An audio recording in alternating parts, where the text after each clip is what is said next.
কাহিনীটা দেখুন তার, শুধুমাত্র তার কাহিনীটা দেখুন।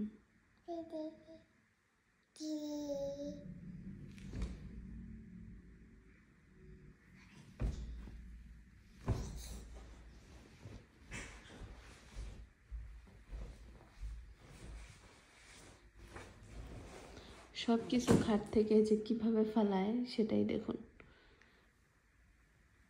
অনেকে ভাবতে পারে যে আমি হয়তো ঘর গুছিয়ে রাখি না, সকালবেলা সব কিছু আমি একটা একটা করে আস্তে আস্তে সব ক্লিন করি, বাট এই মেয়ের জন্য আমি কোনো কিছু আর গুছিয়ে রাখতে পারি না, না খাট না হচ্ছে এই যে দেখুন এগুলা। ও যখন ঘুমিয়েছিল তখন আমি সব ওর বক্সের ভিতর রেখেছি। ওই যে এক একটা বম দেখতে পাচ্ছেন, এগুলাতে আমি খেলনা রাখি।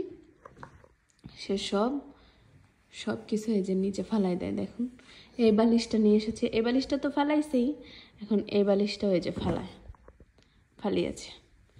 কে বুঝবে এই কষ্ট, কে বুঝবে?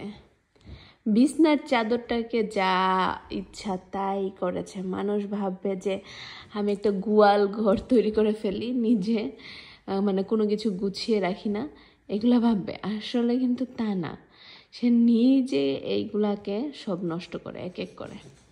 কিভাবে আমি ঘর গুছিয়ে রাখবো এতটুকু আমাকে মানে কেউ যদি একটু বলতো।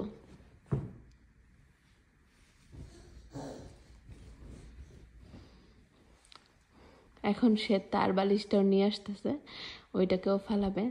আমি এই সব কিছু সুন্দর করে গুছিয়ে রেখেছি না, সে খাটের উপরে গিয়ে খাটটাকে তো নষ্ট করছে, এখন নিচেও আস্তে আস্তে সব নষ্ট করবে।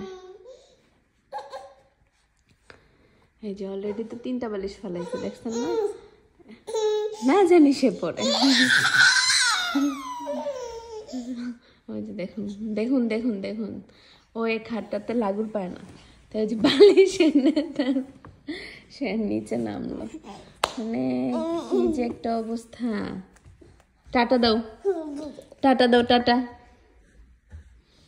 দেখছেন? আমি একটু খাটটা দেখাই যে সে খাটের উপরে কি করছে। এই যে দেখুন, এই হচ্ছে আমার খাটের অবস্থা। আমি সকালবেলা গুছিয়েছি, আর সকালে বলতে 12টা 1টা দিয়ে গুছিয়েছি, এখন 4টা বাজে। কি করছে বুঝতেই পারছেন? এখন আবার এই নিচের এগুলাকে সব নষ্ট করবে এক এক করে। কি আর করার, কিছু করার নেই, ভাগ্যে যা আছে তাই হবে আর কি। আল্লাহ হাফেজ।